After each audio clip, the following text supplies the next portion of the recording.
नमस्कार प्यारे साथियों, आपका स्वागत है हमारे यूट्यूब चैनल में। और देखिए, आपका डीएलएड तृतीय सेमेस्टर मैथ के अंतर्गत आपका चैप्टर नंबर ये 7 चल रहा है, जिसमें आज आपका वीडियो नंबर 7 जाने वाला है। और चैप्टर का नाम क्या है? शेयर तथा लाभांश। तो आपका शेयर तथा लाभांश का ये जो चैप्टर है वो चल रहा है, जिसमें मैंने आपको वीडियो 6 आपको ऑलरेडी अपलोड करा दिए हैं। तो आज आप इस वीडियो में अंत तक बने रहिए ताकि आपके सभी कॉन्सेप्ट क्लियर हो पाएँ। और आपको पता है कि आपका एग्जाम बहुत जल्द ही होने वाला है, तो आप अगर इसे अभी से सीरियस नहीं लेते हैं तो आप फेल होने के पूरे गुण में लगे हुए हैं और आप फेल होकर ही जाएंगे अगर आप अच्छे से नहीं पढ़ रहे हैं। तो आपको क्या करना है, सभी वीडियोस को देखना है, उसके बाद अपनी सेल्फ प्रैक्टिस ज़्यादा करनी है। क्योंकि जब तक आप प्रैक्टिस नहीं करोगे और वीडियो देखोगे तो भी आपका कुछ नहीं होने वाला, क्योंकि वीडियो ही आपको सब कुछ नहीं सिखा देगी। आपको क्या करना है, आपको सेल्फ प्रैक्टिस भी करनी है। तो उसके लिए आप बुक ले लीजिए या आप मॉडल ले लीजिए। मॉडल में बहुत शॉर्ट दिया हुआ है, मॉडल का तो कोई सिस्टम ही नहीं है। आप सीधा बुक ले लीजिए, बुक के जो भी एक्सरसाइज के क्वेश्चन दिए गए हैं उनको आप लगा डालिए। आपका एक भी क्वेश्चन नहीं छूटेगा।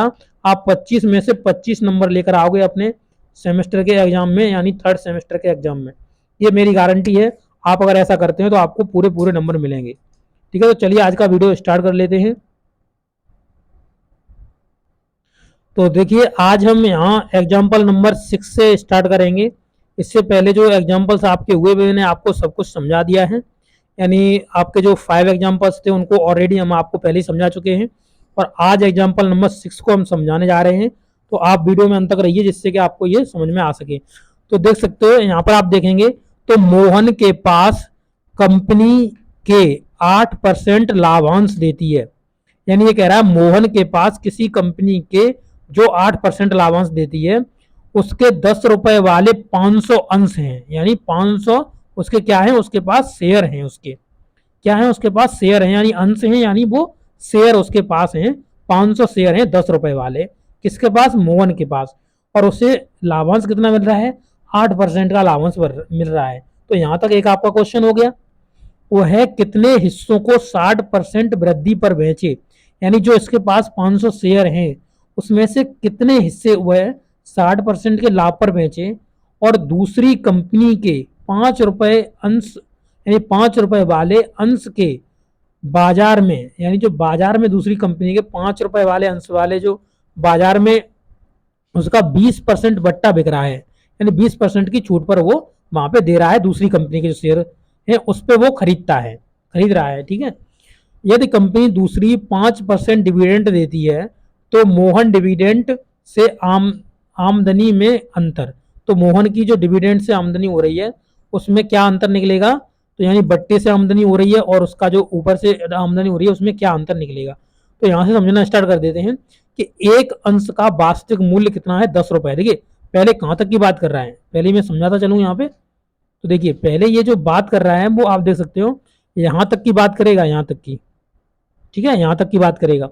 तो आप देख सकते हो एक अंश का वास्तविक मूल्य, यानी यहाँ पे 10 रुपए वास्तविक मूल्य है कि नहीं है पहले का? तो 10 रुपए है। 500 अंश का वास्तविक मूल्य, यानी अब ये निकाल लेगा कि हम जो 500 मतलब हम रुपए लेकर आए हुए 500 हमने जो शेयर रखे हुए हैं वो कितने रुपए के हमने खरीदे हुए थे? तो आप देख सकते हो हमने 5000 के खरीदे हुए थे। ठीक है, 10 का मल्टीपल कर देंगे, 10 रुपए का एक शेयर आ रहा है।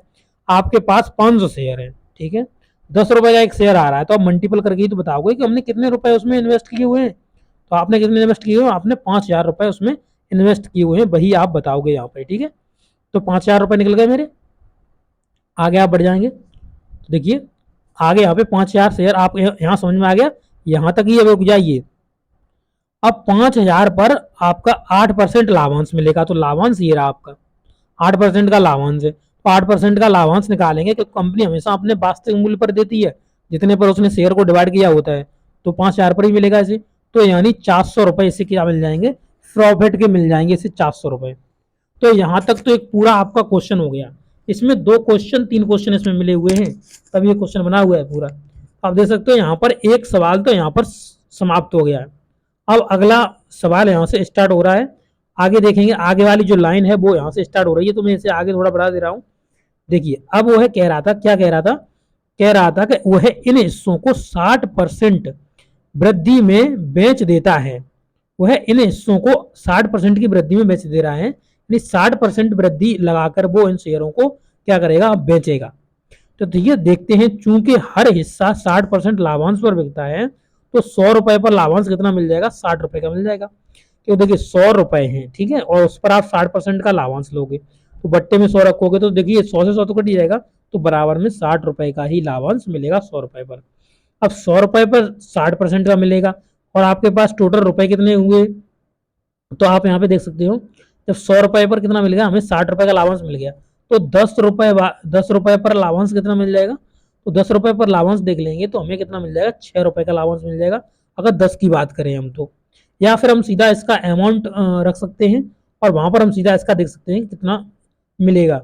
तो यहाँ देख सकते हो, एक अंश का विक्रय मूल्य जो अभी प्रेजेंट में बिकेगा वो कितना बेचेगा, तो आप देख सकते हो यहाँ पे जैसे 160 में बेचेगा, 10% का प्रॉफिट ले रहा है, मतलब 60% का प्रॉफिट ले रहा है, तो यहाँ पर एक 10 रुपए में निकाला हुआ 6 रुपए निकलता था, तो यहाँ पे पूरा देखेंगे तो 16 रुपए निकल जाएगा एक अंश पर, एक अंश पर 16 निकल जाएगा, और 100 रुपए पर 160 निकल जाएगा, मतलब 100 रुपए पर कितना 60 निकल जाएगा, और टोटल मिलाकर कितना हो जाएगा आपका, तो 160 हो जाएगा, 160 उसका निकालेंगे। ठीक है, तो अब यहाँ पे क्या निकाल लेंगे कि यानी हमें देखने के लिए मिलेगा कि 16 रुपए का क्या मिलेगा हमें एक विक्रय मूल्य पर लाभ मिल, मतलब जो 16 रुपए रहेगा, 500 अंश का विक्रय मूल्य, यानी 500 में 16 का मल्टीपल कर देंगे तो कितना मिल जाएगा, 8,000 हमारा निकल जाएगा। कितना निकल जाएगा, तो 8,000 हमारा निकल जाएगा, 8,000 हमारा इस तरीके से आ जाएगा। तो यही यहाँ पे आप देख सकते हो, यहाँ पे देखिए ये क्वेश्चन जो कहाँ तक खत्म हुआ है, मैं इसे थोड़ा छोटा कर देता हूँ ताकि आपको समझा सकूँ। देखिए यहाँ पे आपका पूरा क्वेश्चन भी आ जाए, देखिए आ गया क्वेश्चन, अब देख लीजिए यहाँ पे थोड़ा मैं और इसे छोटा करूँगा, ठीक है, अब ये छोटा नहीं होगा, यहाँ थोड़ा बढ़ा दे रहा हूँ, यहाँ पे देखिए, हाँ यहाँ कह रहा है देखिए 60% वृद्धि पर बेचता है, 60% वृद्धि पर बेच रहा है, जो यानी पहले जो इसको मान लीजिए जो इसके रुपए थे, यानी जो इसके ये 5,000 रुपए थे, इस पर 60% का क्या ले रहा है, प्रॉफिट ले रहा है, यानी वृद्धि पर बेचेगा, तो 160 बट्टे हम कर देंगे 100, तो इसका निकल जाएगा, जीरो से जीरो दो कट जाएंगे। अब इसे में आप सीधा मल्टीपल करिए, देखो 2 जीरो हो जाएंगे, और 16 5 80 होता है, यानी 8,000 रुपये सीधा निकल जाएगा, नहीं निकल जाएगा। तो सीधा आप इस तरीके से भी लिख सकते हो, सीधा डायरेक्ट लिख सकते हो कि इसका जो हो जाएगा वो हम सीधा 5,000 पर ये 5,000 रुपए हैं, उसको 160% पे एक्स्ट्रा चलाएगा ये, क्योंकि 60% वृद्धि में बेचेगा, तो सीधा 8,000 पे आप आ जाओगे। तो अब आपको यहाँ से शॉर्ट में समझ में आ गया होगा कि 8,000 कैसे आया हुआ है यहाँ पे। ठीक है, अब दूसरी कंपनी 5 रुपए वाले अंशों पर 20% का बट्टा दे रही है, दूसरी जो कंपनी है। अब ये क्वेश्चन कहाँ से स्टार्ट हुआ है, देखिए ये क्वेश्चन अब देखिए अभी तक कहाँ तक खत्म हुआ, तो अभी तक यहाँ तक खत्म हुआ क्वेश्चन आपका। अब दूसरी कंपनी वाली बात आ गई, तो यहाँ से स्टार्ट हो गया ये क्वेश्चन आगे, 5 रुपए वाले अंश को बाजार में 20% के बट्टे पर बिक रहे हैं उसके, 5% वाले, तो आप देख सकते हो यहाँ पे देखिए आगे बढ़ेंगे तो आपको मिल जाएगा, थोड़ा मैं बड़ा कर ले रहा हूँ। देखिए अब आपको क्वेश्चन देखने के लिए नहीं मिल पाएगा, ये दूसरी कंपनी 5 रुपए वाले अंशों पर 20% का बट्टा दे रही है, तो 20% बट्टा दे रही है, तो 5 रुपए पर बट्टा उसे कितना मिल जाएगा, तो 5%, 5 रुपए पर बट्टा देखेंगे तो 20% का बट्टा ले रही है, 20/100 इंटू कितने पे 5 पे ले रही है, तो हम देख लेंगे यहाँ पे, तो 5 10 और 100 यानी कितने का मिल जाएगा, 1 रुपए का बट्टा, 1 रुपए बट्टे के हिसाब से मिल जाएगा, यानी 1 रुपया मिल जाएगा बट्टे पे। तो 5 रुपए वाले शेयर पर शेयर का अंश मूल्य कितना हो जाएगा, 5 - 1, तो 4 रुपए में मिल जाएगा। जो 5 रुपए में आपको मिल रहा था वो आपको कितने में एक अंश मिल जाएगा, 4 में ही मिल जाएगा, यानी 4 रुपए पर प्राप्त होता है एक अंश, एक अंश मिल जाएगा। तो यहाँ पर आप देख सकते हो, आगे बढ़ोगे आप तो 800 रुपए में प्राप्त, यानी 800 रुपए नहीं है, ये गलत लिखा हुआ है यहाँ पर 8,000 रुपए, तो 8,000 रुपए तो है इसके पास, तो 8,000 रुपए पर यानी 1/4 के हिसाब से हम निकाल लेंगे यहाँ पर, क्योंकि आपको एक का मिलेगा यहाँ पे, तो यहाँ पर जो वो निकल जाएंगे, यहाँ पे जो इसके मान लीजिए शेयर्स की वैल्यू निकल जाएगी, कितने शेयर से प्राप्त होंगे। तो यहाँ पर देखिए 4 का शेयर मिल रहा है एक, और 8,000 रुपए हमारे पास है, तो सीधा 4 का इसमें उठा के भाग दे दो, और भाग दे दोगे तो आपको 2,000 अंश मिल जाएंगे। अंश का मतलब ये 2,000 शेयर आपको मिल जाएंगे। तो 2,000 शेयरों का वास्तविक मूल्य कितना होगा, तो वास्तविक मूल्य समझ सकते हो, क्योंकि 5 रुपए वास्तविक मूल्य था, यहाँ पर देखिए 5 रुपए तो वास्तविक मूल्य है, आगे बढ़ जाओगे तो यहाँ पे देख सकते हो, ये देखिए लिखा हुआ है ना यहाँ पे 5 रुपए वाले, तो 5 रुपए अंश के, तो बाजार में तो ये 4 के मिल रहे हैं, पर कंपनी ने 5 के रखे हुए थे। देखिए 5 रुपए के अब वास्तविक मूल्य निकाले हैं, तो हम क्या करेंगे, तो हम सीधा यहाँ पे 5 का मल्टीपल करके देख लेंगे, तो हमारे 10,000 रुपए के निकल के आए। ये वास्तविक मूल्य इसका 10,000 निकल कर आया, और जबकि इसका जो बाजारी मूल्य था वो यहाँ पर 8 जो 2,000 शेयर मिल गए थे हमें, कितने में, वो हमारे 8,000 रुपए में मिल गए थे, क्योंकि 4 रुपए का हमें एक शेयर मिला था, तो कितने मिल जाएगा, तो आप देख सकते हो यहाँ पर हमें मिल गया था सीधा 2,000 रुपए, 2,000 शेयर मिल गए थे, और 4 रुपए के शेयर के हिसाब से। और हमारा पर वास्तविक मूल्य कंपनी का कितना था, तो कंपनी का आपने देखा तो कंपनी का था 5 रुपए, 5 रुपए के हिसाब से 10,000 रुपए निकल के आए थे। ठीक है, तो यहाँ पर देख लेंगे, देखिए यहाँ पे 1,000 लिखा हुआ है, 1,000 नहीं, यहाँ पे 10,000। ठीक है, 10,000, तो 10,000 पर 5% के लाभांश अगर निकालेंगे, क्योंकि कंपनी हमेशा अपने निर्धारित मूल्य जो आपका वास्तविक मूल्य होता है उस पर ही आपको प्रॉफिट और लॉस देती है। तो ये 5% कहाँ से आया हुआ लाभांश, देखिए यहाँ क्वेश्चन में बोला हुआ था इन्होंने, ये देखिए यहाँ पे बोला हुआ था कि 5% का डिविडेंड देती है। ठीक है, यदि दूसरी कंपनी 5% का डिविडेंड दे रही है, तो जो हमारे 10,000 रुपए हैं उस पर कितना देगी, डिविडेंड देगी 5% का, तो 5% का डिविडेंड देगी, यानी 500 रुपए हमें देगी। ठीक है, 500 रुपए देगी, ये तो हो गया 500। अब देखिए यहाँ पर जो हमने पहले स्टार्टिंग में 400 निकाला हुआ था, यहाँ पे देखिए ये 400 निकाला हुआ था, और जो अभी आया हुआ है 500, उन दोनों का अंतर ही पूछ रहा था कि मोहन की डिविडेंड से आमदनी में कितना अंतर निकल जाएगा।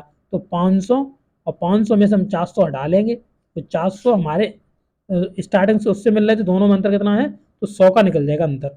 इसी तरीके से आप नीचे देख सकते हो, तो यहाँ पे कितना 100 का अंतर आ जाएगा आपका, ये आप देख सकते हो 100 का अंतर आ जाएगा। और इस प्रकार से आपको ये क्वेश्चन आप समझ सकते हैं, इसे कॉपी पर लिख कर समझिए, आप अच्छे से और समझ पाएंगे, कोई भी आपको प्रॉब्लम नहीं होगी।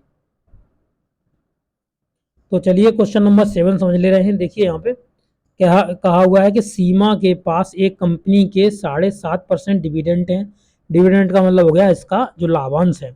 10 रुपए वाले 50 शेयर, जिनके प्रति शेयर के लिए उसने 8 रुपए भुगतान किया हुआ है। 10 रुपए वाले शेयर हैं, परंतु उसने क्या किया है, 8 रुपए में ही उनको खरीद लिया है। रजनी 10 रुपए प्रति शेयर के हिसाब से खरीदती है, और इन्हें ही सीमा के जो शेयर्स हैं, मतलब शेयर हैं, उनको रजनी 10 रुपए के हिसाब से खरीद रही है। तो बताइए रजनी, सीमा और रजनी के ये शेयर कितने में पड़े दोनों को, और रजनी को अपने धन पर कितने परसेंट का लाभ हुआ। तो पहले सीमा का निकाल ले रहा हूं। देखिए सीमा ने 50 शेयर खरीदे, उनके लिए भुगतान कितना किया होगा, 8 रुपए के हिसाब से खरीद लिए हैं, तो 400 रुपए उसने भुगतान किया होगा। अब सीमा को 50 शेयरों का विक्रय मूल्य, सीमा बेच रही है 50 रुपए वाले शेयरों का विक्रय मूल्य, रजनी का क्या होगा, क्रय मूल्य होगा, क्योंकि रजनी उसे खरीद रही है, 10 के हिसाब से खरीद रही है, तो उसने कितने में खरीदा है, 500 रुपए में उसने खरीदा हुआ है। ठीक है, अब जो डिविडेंड होता है वो डिविडेंड हमेशा किस पे मिलता है, तो आप समझते हो अंकित मूल्य पर मिलता है। तो यहाँ पर देखेंगे तो इसे कितने रुपए का लाभ हुआ, तो 30 रुपए का लाभ हुआ है। 400 रुपए में उसने खरीद लिया था, और हम उसे 7.5% का डिविडेंड मिल गया था सीमा को, तो 30 का रुपए का लाभ हुआ है। तो अगर हम रजनी के सापेक्ष में देखेंगे, तो यहाँ पर आप देख सकते हो, यहाँ पर जो 500 रुपए उसने लगाए, 500 रुपए पर उसे 30 रुपए, यानी यहाँ पे जाएगा तो उसका 500 रुपए में 30% का प्रॉफिट चलेगा उसका, और 100 रुपए पर लाभांश कितना निकल जाएगा, तो हम निकाल लेंगे यहाँ पे, तो 30 इंटू में 100 बट्टे 500, तो यहाँ पे 6 रुपए निकल जाएगा लाभांश, निकल जाएगा 6 रुपए लाभांश निकल जाएगा। तो सीमा को शेयर पड़े, सीमा को शेयर पड़े 40 रुपए में। ठीक है, 40 रुपए में सीमा को शेयर पड़े, और यहाँ पर रजनी को शेयर पड़े 500 रुपए में। 40 लिखा हुआ है, ये गलत लिखा हुआ है, यहाँ पे 400 लिखा होगा, 400 लिखिए। और सीमा को 500 रुपए, रजनी को 500 रुपए में पड़े। और रजनी का लाभ परसेंट, तो रजनी का जो लाभ परसेंट है वो कितना निकल जाएगा, तो आप देख सकते हो यहाँ पर जो रजनी है उसको लाभ परसेंट कितना हुआ है, तो 6% का लाभ हुआ है। कहाँ से आया 6% का लाभ, तो 6% का लाभ इस तरीके से आया हुआ है कि जैसे इसको 30 का लाभ हुआ था कितने पर, तो यहाँ पर हुआ था कितने पे, 500 रुपए पर हुआ था, 500 पे। इसका परसेंटेज निकालिए। ठीक है, 2 जीरो से 2 जीरो कट गया, 5 से काटेंगे तो 6%, तो 6% का क्या होगा, ऐसे लाभ होगा, तो वही यहाँ पे लिखा हुआ है 6% का लाभ। तो इस तरीके से इसके जितने भी एग्जाम्पल्स थे उनको मैंने आपको आसानी से अच्छी भाषा में आपको सब कुछ अच्छे से समझा दिया है। ठीक है, तो आप सभी एग्जाम्पल्स को देख लीजिए, अब आपके एक्सरसाइज के क्वेश्चन में कराऊंगा। ये देखिए जितने भी महत्वपूर्ण पॉइंट हैं इनको मैं ऑलरेडी जब मैंने आपको नोट्स बनाकर उसमें अच्छे से समझाया हुआ है, इन सबको लिखकर आपको एग्जाम्पल्स के जरिए से सब समझाया हुआ है। तो आपने पहले की वीडियो नहीं देखे तो आप जरूर देख लीजिएगा, ताकि आपके ये कॉन्सेप्ट हैं वो क्लियर हो पाए। ओके, वीडियो देखने के लिए आपका बहुत बहुत धन्यवाद। भगवान करे आपका दिन शुभ हो। और देखिए आपके अब एक्सरसाइज के क्वेश्चन चलेंगे, आप देख सकते हो इन सभी के नोट्स बना करके मैं आपको क्वेश्चंस कराऊंगा। ठीक है, तो आगे के वीडियो आपको मिलते रहें, इसके लिए चैनल को सब्सक्राइब कर लीजिए और वीडियो को लाइक भी कर दीजिए। Thank you.